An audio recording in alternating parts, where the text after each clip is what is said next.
escutas quando clamo e acalma o meu pensar. Me levas pelo fogo, curando todo o meu ser. Confio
Esse lugar é no Senhor.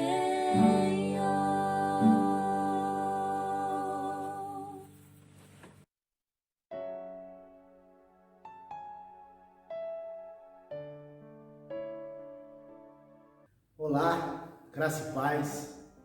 Muito bom mais uma vez estarmos juntos para celebrar ao Senhor. Hoje nós estaremos iniciando mais uma série que tem como título O Evangelho, a base da vida cristã. Esta série tem como objetivo, primeiro, nos conscientizar do que é o Evangelho. Segundo, mostrar a nós que o Evangelho tem que nortear, tem que nos conduzir, tem que influenciar toda a nossa forma de viver. Os nossos relacionamentos, a nossa maneira de viver, tem que serem construídos a partir do Evangelho. Mas antes, gostaria de orar com você e pedir para que o Senhor nos conduza através dessa reflexão. Oremos. Pai, em nome de Jesus, muito obrigado. Rendemos a Ti, ó Deus, a honra e a glória. Damos-te, Senhor, a adoração e o louvor devido. Muito obrigado, Pai, por cuidar de nós e por permitir que cada um de nós chegássemos até aqui. É um momento onde nós vamos refletir através da Tua palavra. E a nossa oração, ó Deus, é para que o Senhor, em Sua graça e misericórdia, fale conosco. Que Teu Espírito Santo coloque a Tua palavra nos nossos corações. E que Ele nos ajude, ó Pai, a vivermos ela no nome de Jesus. Que o nosso coração sejam tomados, ó Deus, por Tua palavra, para a honra e para a glória do Teu nome, Senhor. Amém. Hoje eu quero pensar com vocês sobre compreendendo o Evangelho. Hoje muitas pessoas têm pregado o Evangelho, dito sobre o Evangelho. Mas a pergunta é, será que você, que já ouviu muita coisa sobre o Evangelho, que talvez já tenha lido muita coisa sobre o Evangelho, será que você o compreende? Para isso, eu gostaria de fundamentar no texto da carta de Paulo aos Gálatas. Gálatas, capítulo 1, versículo de número 6. Nós vamos meditar até o verso 10, mas a princípio apenas o verso 6. Paulo diz assim: admiro-me de que vocês estejam abandonando tão rapidamente aquele que os chamou pela graça de Cristo para seguirem outro evangelho. Paulo escreve esta carta para refutar, para confrontar alguns líderes, falsos líderes, que se infiltraram na igreja e estavam dizendo que somente a fé para a salvação, para a justificação, era pouco. Somente a fé para a justificação, na visão desses falsos líderes, ela não era suficiente. Portanto, eles diziam que aqueles que aceitaram o Evangelho, que foi pregado por Paulo, deveriam acrescentar algo, deveriam fazer algo a mais. E na cabeça desses falsos líderes, o algo a mais seria as práticas cerimonialistas ou cerimoniais que o Antigo Testamento havia estabelecido. Eles deveriam circuncidar para serem justificados, para serem salvos, para serem aceitos por Deus. Eles deveriam cumprir o calendário, as festas ritualísticas, os sacrifícios e até mesmo como base de salvação, ser obediente aos 10 mandamentos. Então Paulo vai dizer, e ele vai refutar nesta carta, que o Evangelho de Jesus, o sacrifício de Cristo, a obra dele na cruz, a justificação que ele concede ao pecador, é suficiente para salvar o pecador. Pensando sobre o Evangelho, eu quero pensar com você no primeiro ponto. O Evangelho bíblico, ele revela a graça de Deus. Paulo diz assim: admiro-me de que vocês estejam abandonando tão rapidamente aquele que os chamou pela graça de Cristo. O que Paulo está dizendo aqui para os irmãos da Galácia, que eram algumas igrejas que estavam ali, como a igreja de Derbe, Listra, de Icônio. Eram igrejas que faziam parte ali da província da Galáxia. Paulo está dizendo o seguinte: eu estou admirado, eu estou perplexo que vocês estão abandonando tão rapidamente aquele que os chamou pela graça de Cristo. Ou seja, Paulo está trazendo à memória dos seus leitores que o Evangelho, ele revela a graça de Deus. Porque Deus revela o seu amor para com o pecador, sem que o pecador mereça. A palavra graça aqui no grego traz a ideia de favor imerecido, traz a ideia de bondade, de clemência, de algo que você recebe sem merecer. Isso é graça. E Paulo está dizendo para eles que a salvação chegou até eles, porque Deus ama, porque Deus é misericordioso, e não porque eles mereciam. E que se afastar desse evangelho não traria a eles, não daria a eles o sustento, a suficiência que o evangelho da graça produz. Então Paulo está dizendo: eu estou admirado que vocês estejam abandonando o evangelho da graça. O evangelho que diz que o ser humano pecou e que está condenado à morte, mas que revela o amor de Deus em enviar o seu Filho para morrer e pagar a dívida que pesava sobre os ombros do pecador, daquele que pecou. E qual é o mérito nisso? Nenhum. Portanto, eu queria que você fizesse uma reflexão na tua vida. Que tipo de evangelho você compreende? Há aqueles que compreendem o evangelho social, que é aquele evangelho que diz que você precisa simplesmente ajudar o próximo, porque ajudando o próximo você cumpre, você vive o evangelho.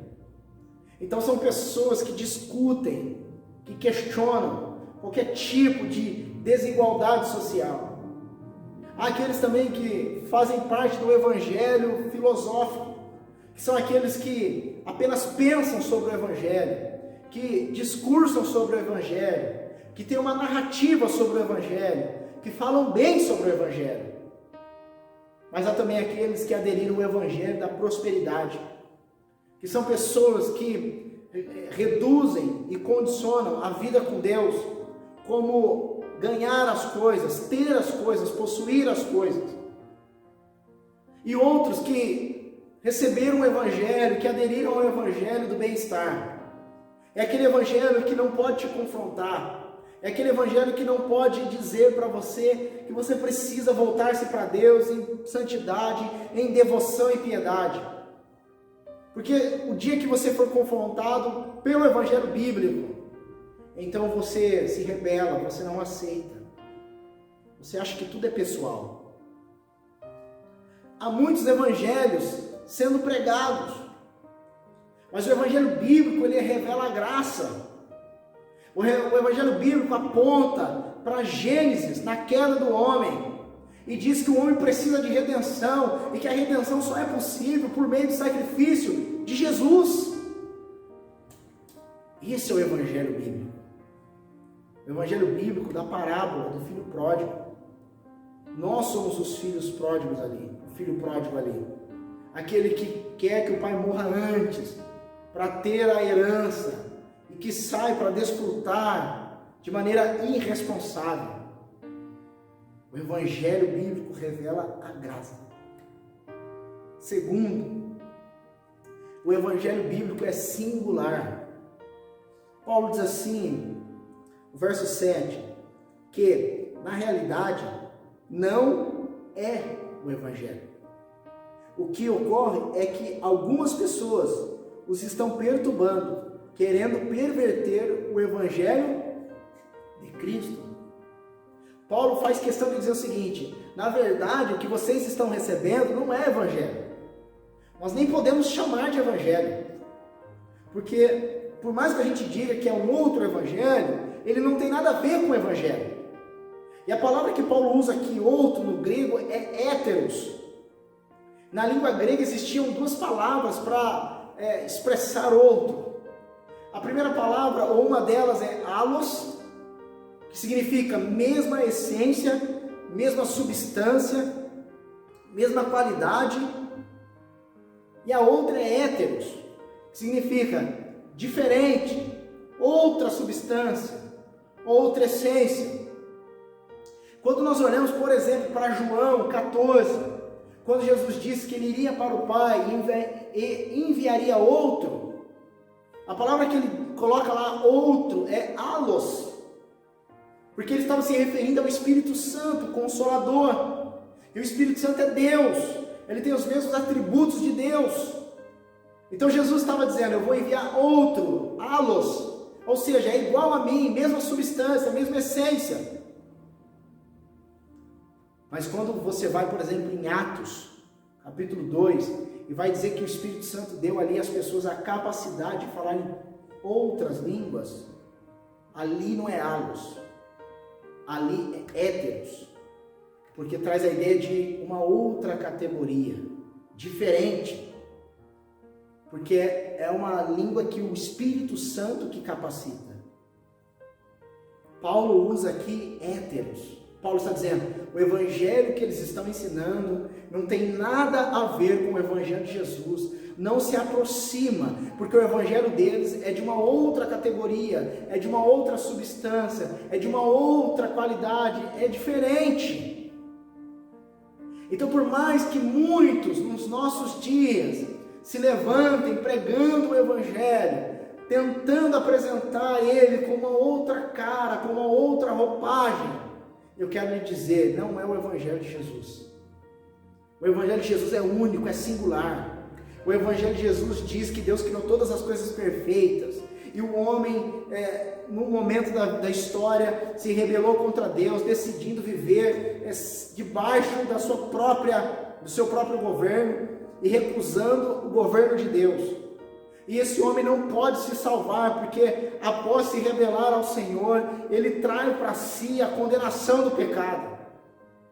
Mas Deus, por graça, amor e misericórdia, ele decide salvar esse homem, esse pecador, exercendo a sua santa justiça, a sua santa ira, sobre a vida do seu Filho amado, Jesus Cristo, na cruz do Calvário.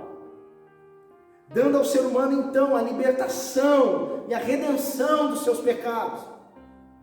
E desafiando agora esse pecador, esse homem que um dia decretou a independência de Deus, agora desafiando ele a viver em novidade de vida, como gratidão a Deus. Esse é o Evangelho de Jesus. É o Evangelho que Paulo diz em 1 Coríntios que ele salva. É o Evangelho que Paulo diz que fala da morte e a ressurreição de Jesus. É o Evangelho que o apóstolo Paulo diz que está fundamentado na Bíblia. Então qualquer outra mensagem que venha com a nomenclatura de Evangelho, que venha com uma ideia de Evangelho, se não condiz com as Escrituras, se não bate com o Evangelho de Jesus, não é Evangelho. Então o Evangelho da prosperidade não é Evangelho. O Evangelho do bem-estar não é Evangelho. O Evangelho social não é o Evangelho. O Evangelho da saúde perfeita que diz que crente não deve ficar doente, porque se está doente é porque está em pecado, não é o Evangelho. O Evangelho coach que diz que você é capaz, que você pode, que você é vencedor, não é o Evangelho, porque o Evangelho de Jesus diz que nós somos pecadores, miseráveis, falhos e necessitamos da graça de Deus. Não é o Evangelho. O Evangelho filosófico que diz que deve somente estar no campo da mente, do intelecto, não é o Evangelho de Jesus, porque o Evangelho de Jesus me desafia a viver para Ele, como uma expressão de gratidão e adoração. Não é o Evangelho. Então, por mais que muitas pessoas estejam dizendo o Evangelho, se não fala da graça, se não fala da cruz, se não fala do pecado, se não fala da redenção, se não fala de perdão, se não fala de santidade, não é o Evangelho. O Evangelho que diz que você recebe porque você fez, que é o Evangelho do mérito, não é o Evangelho bíblico. Porque o Evangelho bíblico não diz que sou eu que fiz para receber, mas o Evangelho bíblico diz que foi Cristo quem fez por mim, portanto eu recebo. Então, meu irmão e minha irmã, você que está nos assistindo, por mais que digam, por mais que tentem afirmar que estão pregando o Evangelho, se não condiz com o Evangelho da graça, não é o Evangelho. Paulo continua dizendo, a partir do verso 8, mas, ainda que nós, ou um anjo dos céus, prega um evangelho diferente daqueles que pregamos, que seja amaldiçoado. Como já dissemos, agora repito, se alguém lhes anuncia um evangelho diferente daquele que já receberam, que seja amaldiçoado. O que Paulo está dizendo? Provavelmente esse público dentro da igreja, que estavam dizendo que Paulo pregou um evangelho pela metade, que Paulo estava ensinando um evangelho que não condiz com o evangelho que eles criam, que estava dizendo que eles precisavam circuncidar, praticar as festas anuais, que precisavam cumprir com os rituais e até mesmo ter os 10 mandamentos como base para a salvação. O que Paulo vai dizer agora, ainda que nós, ou seja, ele, os apóstolos, os líderes da igreja, ainda que eles pregassem um outro evangelho, ou um anjo descesse do céu com outro evangelho. E isso é importante você entender, porque os judeus tinham um negócio com esse negócio de anjo, esse negócio de aparição de anjos. Eles valorizavam isso, porque na história do seu povo houve essas aparições, tanto de anjos como do próprio Deus, Jesus se revelando a eles, através de teofania. Então eles valorizavam essas questões. Tanto que na carta aos Hebreus, que também é uma carta para judeus convertidos ao cristianismo, o autor lá vai dizer que Jesus é superior aos anjos, acima dos anjos. Então os judeus tinham esse negócio, essa questão de se apegar a essas experiências. O que Paulo está dizendo é o seguinte, ainda que um anjo desça do céu, ou seja, vem da parte de Deus, trazendo um outro evangelho, considere-o amaldiçoado. Sabe o que Paulo está dizendo? O evangelho bíblico condiz com o evangelho que já foi pregado por Jesus e pelos apóstolos. Ele não muda. A igreja não inventa um outro evangelho. A igreja, ou qualquer líder que seja, não tem autoridade para produzir um outro evangelho, não tem capacidade para produzir um novo evangelho. Ainda que pessoas ditas sendo usadas por Deus transmitam outro conteúdo, deem uma outra característica ao evangelho, afirmem que Deus os revelou, que um anjo apareceu, que um anjo lhes deu, Paulo está dizendo, considere amaldiçoado, anátema, dependendo da versão, anátema. O evangelho de Jesus é o evangelho pregado pela igreja ao longo da sua história, que os apóstolos defenderam, que Paulo defendeu, que Cristo defendeu, porque o evangelho falava dele. Paulo ainda diz assim, verso 10, acaso busco eu agora a aprovação dos homens ou de Deus? Ou estou tentando agradar os homens? Se eu estivesse procurando agradar a homens, não seria servo de Deus. Paulo só está aqui dando mais peso ainda para a sua fala. Porque ele está dizendo que se a preocupação dele fosse agradar os homens, então ele aceitaria o outro evangelho que estava sendo pregado tranquilamente. Mas ele disse assim, mas a minha preocupação é agradar a Deus, porque eu estou aqui para servir a Deus. Ou seja, Paulo está dizendo, eu não abro mão do evangelho bíblico, do genuíno evangelho, do verdadeiro evangelho, porque eu sei quem me chamou para pregar o evangelho. Paulo vai dizer que ele foi comissionado, chamado por Deus para pregar o evangelho. Então coloque isso em teu coração. Primeiro, entenda que o evangelho bíblico revela a graça de Deus. E a graça, ela abrange muita coisa. Ela abrange desde Gênesis, quando Deus criou tudo perfeito, a queda, a redenção, a glorificação quando Jesus Cristo voltar. Compreenda que o Evangelho tem essas implicações, o conteúdo dele está ligado a essas implicações. Segundo, o Evangelho de Jesus ele é único, ele é singular. Por mais que apareçam outros evangelhos e tentem se colocar ao lado do Evangelho de Jesus, não tem como. O Evangelho de Jesus é superior, está acima de tudo. Terceiro, olhe para o Evangelho pregado pela igreja. Olhe para o Evangelho pregado pelos apóstolos. Tenha a capacidade de colocar o Evangelho que você tem ouvido, lido, coloque para ser analisado com o Evangelho dos apóstolos, com o Evangelho que Paulo pregava, com o Evangelho que Pedro pregava, com o Evangelho que João pregava. Tenha a capacidade e humildade de colocar para ser avaliado o conteúdo do Evangelho que você acredita ou que até mesmo vive. Diante disso, eu queria deixar alguns desafios para nós. O primeiro deles é: pare para pensar se você compreendeu o Evangelho de Jesus. O Evangelho está dividido em duas mensagens: a má e a boa. A má notícia é que o homem pecou e, por consequência, ele tem a condenação do pecado. E ele não pode resolver o teu problema, ele não pode se salvar. Esse homem, ao pecar, ele se afastou de Deus, ele não pode, por conta própria, por forças próprias, se aproximar de Deus. Essa é a má notícia. A má notícia é que o homem está sem esperança.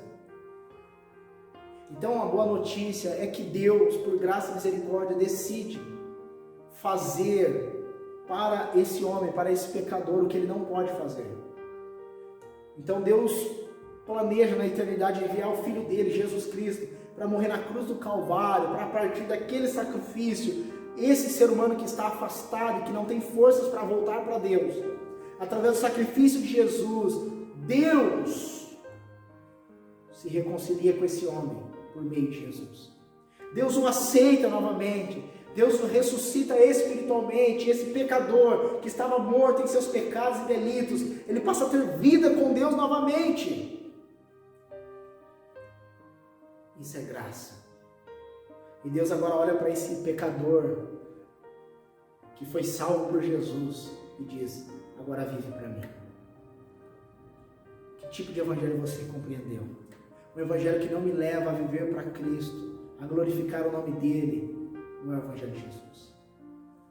Segundo, seja desafiado pelo evangelho bíblico a construir a sua vida, os teus relacionamentos, a tua profissão, tudo que você for fazer, que sejam impactados pelo evangelho.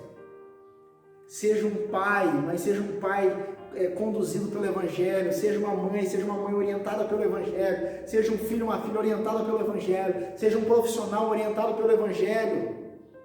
Seja um membro orientado pelo evangelho. Construa tuas amizades com base no evangelho. Deixa o evangelho nortear a tua vida. Queria que você fechasse teus olhos para nós orarmos. Pai, em nome de Jesus, muito obrigado. Te agradecemos, Senhor, porque o Senhor deixou o evangelho para nós. Muito obrigado, Pai. Peço em nome de Jesus para que o Senhor nos dê a consciência, o entendimento do teu evangelho. Há muitos evangelhos sendo pregados, muitas mensagens falando do Senhor, mas talvez muitas delas, ó Pai, são incompletas, modificadas, não são o evangelho de Jesus.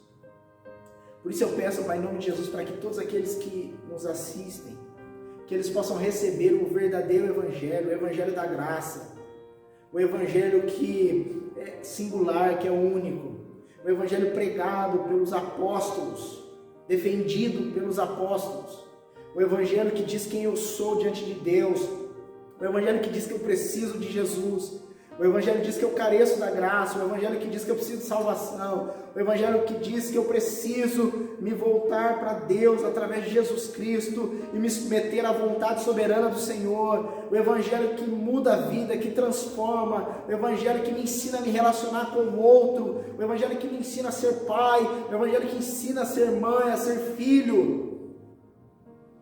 Pai, nos ajude, ó Deus, em nome de Jesus, a nos submetermos ao Evangelho, a nos dobrarmos diante do Evangelho, Pai, para a honra e para a glória do Teu nome. Que o Espírito Santo ilumine nossa mente, nosso coração e nos dê entendimento, Pai, para a honra e para a glória do Teu nome. Amém. Que Deus lhe abençoe e que você possa compartilhar este conteúdo com outras pessoas, com o propósito delas também compreenderem o Evangelho. Deus abençoe.